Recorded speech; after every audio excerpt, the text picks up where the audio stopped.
नमस्कार, स्वागत है आपका हमारे चैनल पर। मैं हूं आपके साथ Shipra Saini. National Herald case में ईडी को 23 जून को सोनिया गांधी से पूछताछ करनी है, लेकिन इससे पहले ही कांग्रेस की अंतरिम अध्यक्ष सोनिया गांधी ने एक बार फिर हथकंडा अपनाया है और ईडी की पूछताछ को स्थगित करने की मांग उन्होंने एक लेटर लिखकर की है। दरअसल इस बात की जानकारी जयराम रमेश, जो कि पार्टी के महासचिव हैं, उनकी तरफ से ट्वीट करते हुए दी गई है। उन्होंने लिखा है कि उन्हें कोविड और फेफड़ों के संक्रमण के कारण अस्पताल में भर्ती होने के बाद घर पर आराम करने की सलाह दी गई है और इसलिए कांग्रेस अध्यक्ष सोनिया गांधी ने आज ईडी को लेटर लिखकर उनकी उपस्थिति को कुछ हफ्तों के लिए स्थगित करने की मांग की, जब तक कि वो पूरी तरीके से ठीक नहीं हो जाती। ये जयराम रमेश की ओर से एक ट्वीट किया गया है। तो आपको बता दें, नेशनल हेराल्ड केस में लगातार राहुल गांधी से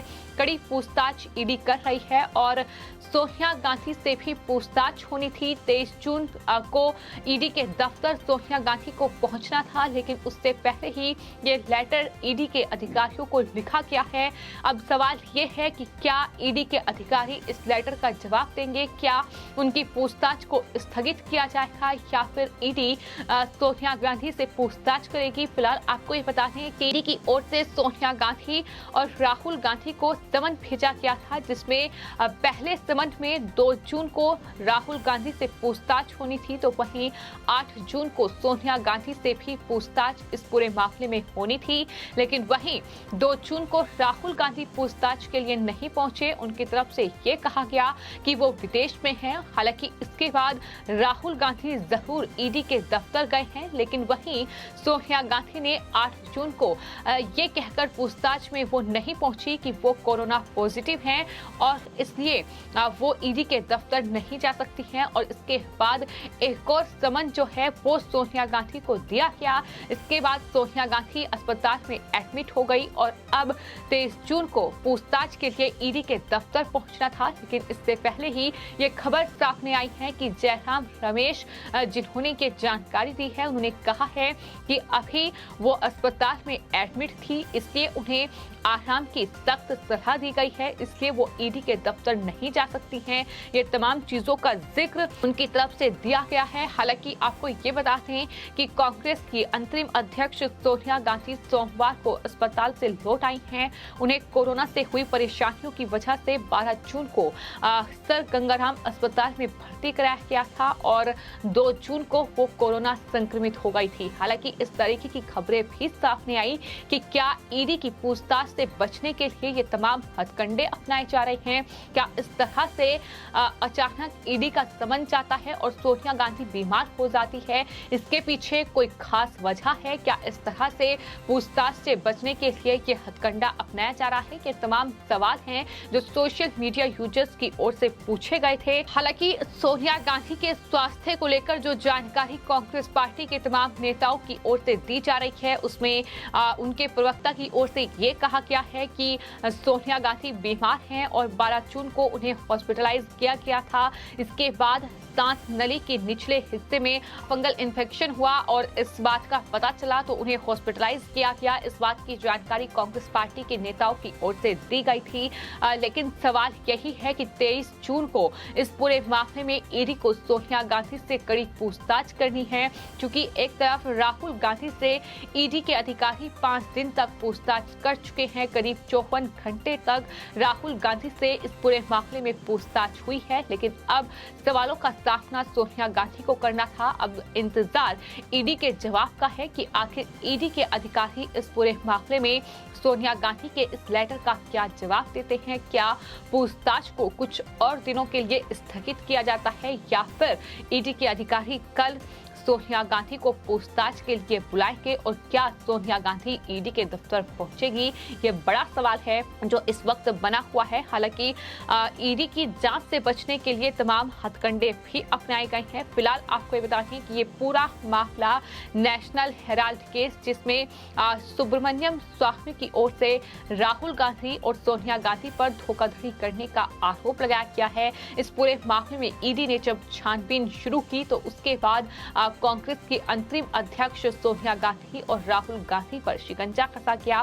बीजेपी नेता सुब्रमण्यम स्वामी ने 2012 में दिल्ली के पटियाला हाउस कोर्ट में एक याचिका दाखिल की थी और याचिका दाखिल करते हुए ये कहा गया कि सोनिया गांधी, राहुल गांधी और कांग्रेस के मोतीलाल वोरा, ऑस्कर फर्नांडिस और सैम पित्रोदा और सुमन दुबे पर खाते में चल रहे नेशनल हेराल्ड अखबार को धोखाधड़ी और पैसों की हेराफेरी के जरिए हड़पने का आरोप सुब्रमण्यम स्वामी की ओर से कांग्रेस पार्टी पर लगाया गया था। राहुल गांधी, सोनिया गांधी पर उन्होंने लगाए थे ये आरोप और साथ ही सुब्रमण्यम स्वामी ने 2000 करोड़ रुपए की कंपनी को केवल 50 लाख रुपए में खरीदे जाने को लेकर सोनिया गांधी, राहुल गांधी समेत केस से जुड़े कांग्रेस के अन्य वरिष्ठ नेताओं के खिलाफ भी आपराधिक मुकदमा चलाने की मांग की थी। इस पूरे मामले में जून 2014 में कोर्ट ने सोनिया, राहुल गांधी समेत अन्य आरोपियों के खिलाफ समन जारी कर दिया था और उसके बाद इस पूरे मामले में ईडी ने केस दर्ज किया, जिसके बाद इस पूरे मामले की छानबीन शुरू हुई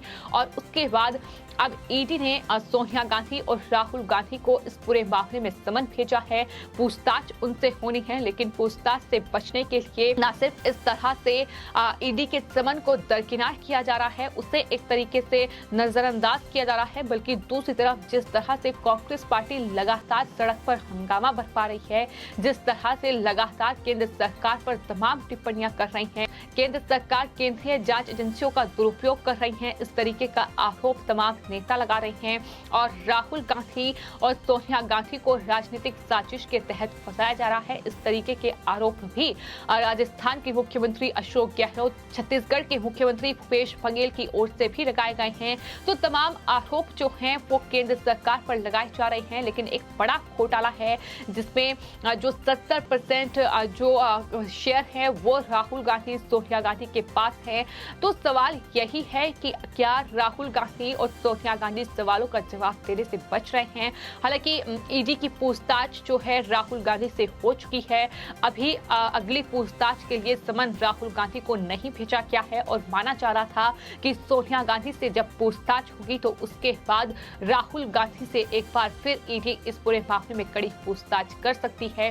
लेकिन जिस तरह से लगातार एक के बाद एक खबरें सामने आ रही है कि सोनिया गांधी पहले ईडी का समन मिलता है और वो कोरोना पॉजिटिव हो जाती हैं, इसके बाद ईडी एक बार फिर जब पूछताछ करना चाहती है तो वो हॉस्पिटलाइज्ड हो जाती है और अब ठीक एक दिन पहले यानी कल सोनिया गांधी से ईडी के अधिकारी पूछताछ करने वाले थे, लेकिन उससे पहले ही ये ट्वीट किया गया है जिसमें ये जानकारी दी गई है कि दरअसल उन्हें रेस्ट की सलाह दी गई है। तो ऐसे में उन्होंने ईडी को एक लेटर लिखा है जिसमें ये मांग की है कि पूछताछ को फिलहाल स्थगित किया जाए और कुछ हफ्तों के लिए इस पूछताछ को टाला जाए। तो ये तमाम चीजें हैं जो साफ तौर पर बता रही हैं कि कहीं ना कहीं इस पूरी पूछताछ से बचने के लिए एक जरिया जो है वो कांग्रेस पार्टी की ओर से खोजा जा रहा है। लेकिन फिलहाल ईडी के इस एक्शन से कांग्रेस पार्टी भी तिलमिलाई हुई है। प्रियंका गांधी वाड्रा से लेकर रॉबर्ट वाड्रा जो कि सोनिया गांधी के दामाद हैं,